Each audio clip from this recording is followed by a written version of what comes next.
everybody. Welcome inside the Sit-Down. Ryan Mayer here alongside Meg Reardon, 2019 CrossFit Games athlete. The game's coming up next week. Meg, how are you? Good. Nice to meet you. Good to have you in studio. So just games starting next Thursday, August 1st. How you feeling? I'm excited about it. It's going to be, I think, a very fun, challenging weekend, so we'll see.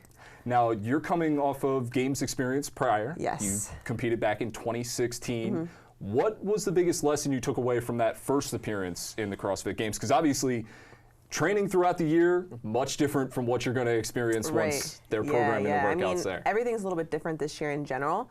I think when I first qualified that year, I really wasn't expecting much out of it. I was just happy to be there. Obviously, my mindset has shifted now, and I'm no longer a rookie.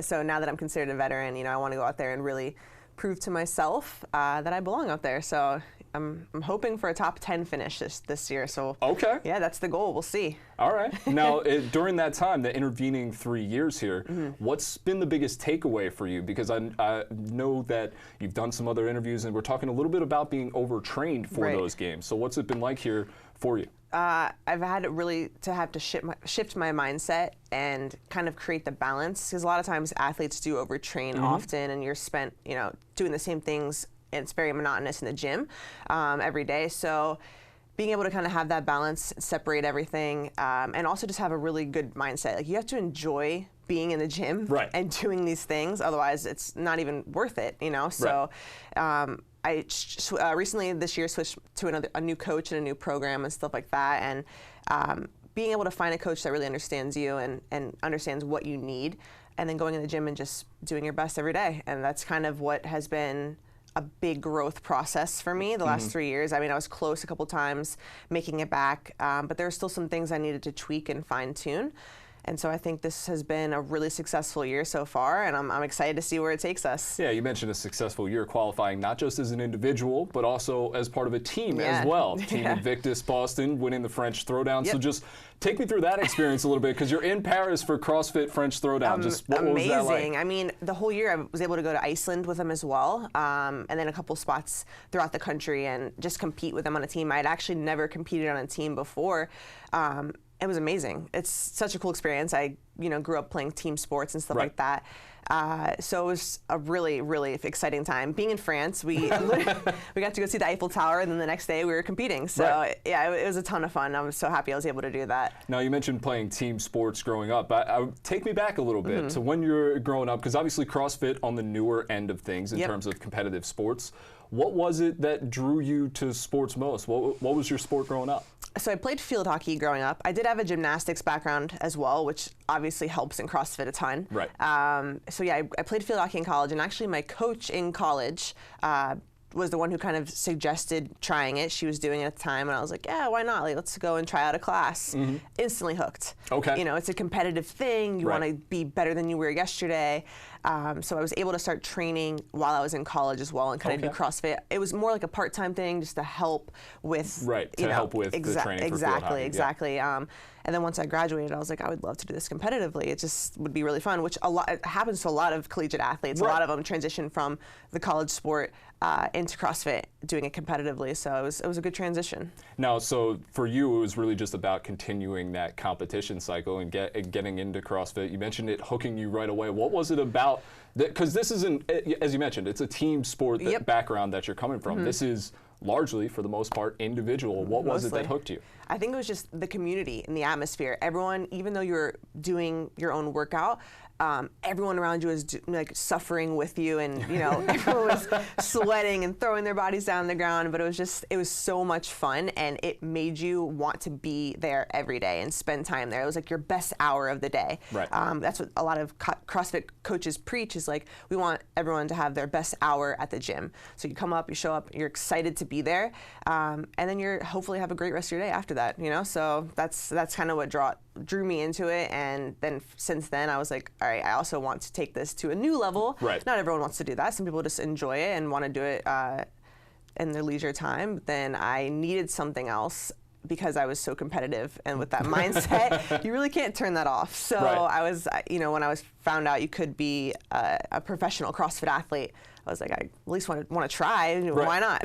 Now, when that decision came about and you started telling people close to you, like, hey, I'm thinking about trying to do this at a higher level, what was the reaction? Because I know for just regular people joining CrossFit for the first time, some of their friends are like, are you sure you want to do that? Like, what was the reaction like for you? When I saw it on TV, I was like, I definitely want to do that. And then, obviously, like, honestly, my mom is my biggest supporter. So I think she was one of probably the first people I told, and she was like, do it, let's go. Yeah. And she's just always been that person to push me, and obviously allowed me to follow my dreams. And so once I told her and she was like, do it, I decided to do it. So there you go. There you go, exactly. Yeah. And you end up in the CrossFit Games, as we talked about, in 2016. Now, coming in here to 2019, an opportunity to compete as an individual. And just as you're looking at this field, getting ready for Madison, Wisconsin, just, you mentioned yourself trying to place in the top 10. Obviously, the format's a little bit different this year. Right. How do you get off to that good start on Thursday? I think just go out there, be confident in yourself. That's really big. A lot of people are extremely incredible athletes, but they get really nervous, and you really can't on this type of stage show that. You have to be really confident walking in, and know that you've worked hard enough to get there. And then obviously just executing and performing. So we have no idea what the events are going to be. Right. We just know that each event is going to lead to some type of cut. So it's kind of a new challenge, and it's definitely nerve-wracking, but really exciting at the same time. Now, you mentioned a little bit earlier kind of trying to find that balance of both in the gym and also your outside life as well. And in your outside life, you're an owner of your own business, Wags and Weights. Just where did that idea come from, first off? Take me back to the founding of Wags and Weights and where everything started. I have a dog, and her name is Bay. And when I originally got her, we brought her to the gym a lot, and we realized that CrossFit gyms have gym dogs, just a normal thing for them. And I wanted to combine my love of fitness and my love of dogs together to create a brand that can kind of revolve around those two things. And so we built up an Instagram just to see if we could get a following. People instantly were hooked. Everybody who loves their dog and does fitness wants to tell everybody else. Right. And so and we just put those two things together, and now we're an apparel brand. We do dog accessories and dog recovery products and stuff like that as well. So it's been a lot of fun. Yeah, a lot of fun for you to build out that side of the business. What are maybe the biggest lessons you've learned from that, building out basically your own apparel brand? Yeah, I mean, it's been tough, but the coolest part, obviously, being an athlete in the community as well, I can go to events and see other people wearing the products and the stuff. And so I get a lot of ideas, even just like walking around the house, we'll say things, and we'll say, oh, my dog, I work hard so my dog can have a better life, that kind of stuff. And I'm like, that would actually be perfect on a t-shirt. Let's put that on a t-shirt. Right. And then, that idea gets put onto a t-shirt, and we realized that people enjoy those same type of things. So once we were able to do that and kind of put everything together, it just kind of just built into place. And, we just kept posting and creating new things. And the rest is history. It's been fun. It really became a part of the CrossFit community. And the community aspect, we were talking a little bit about this off camera, is one of the big draws for this sport. And obviously, there's a lot of people a little hesitant to get in at first because their first entry into it may be the CrossFit Games, which you're competing in next week. But just for you, when you're talking to people thinking about trying it out, what's your sales pitch to them as you try and get more and more people to join this community? Oh man, it's a good one.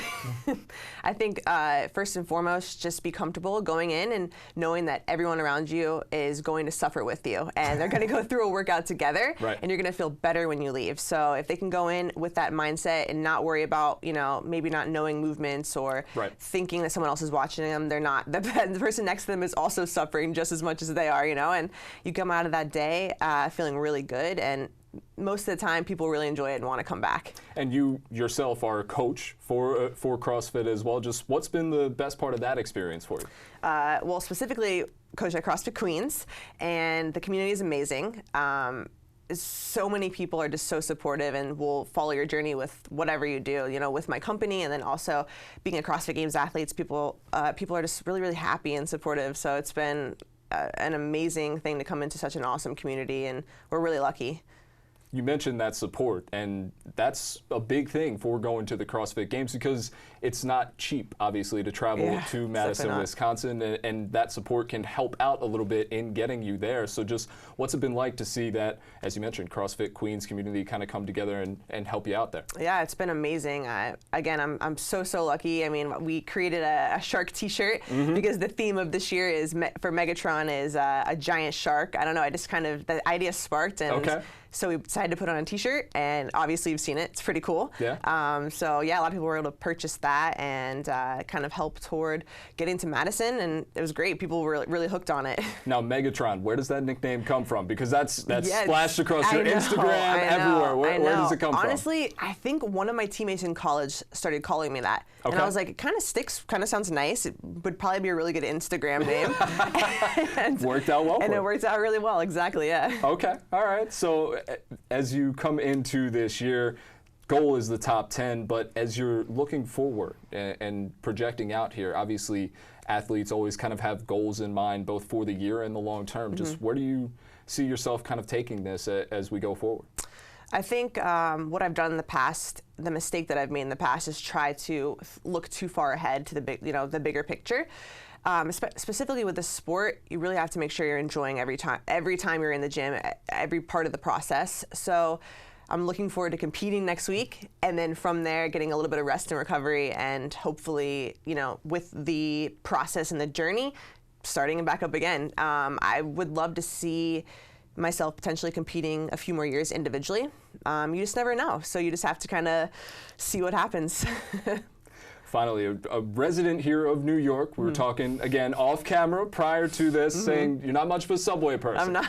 But obviously many things here in New York, everybody has their thing that they love. What's your favorite spot in New York? Favorite place to go? Favorite spot? Well, I'm a cookie lover. Okay. I love desserts, love treats. Chip, New York City is one of my favorite cookie spots of all time. We go there. I mean, CrossFit Queens is way too close to it, so Catherine and I have to really limit the amount of times we go. Limit the intake a little bit. But we get excited. We follow them on Instagram. We see what their flavors of the day are. It's pretty fun. So that's probably one of my favorite spots of all time. Safe to say that a couple of those cookies probably waiting for you at the end of the games. Oh yeah. All right, fair enough. So CrossFit Games next week. Meg, good luck. Thanks so much. I appreciate it. You can catch Meg and the rest of the CrossFit Games, games.crossfit.com. Coming up next Thursday, August 1st, is the start in Madison, Wisconsin. We'll see you next time here inside the Sit Down.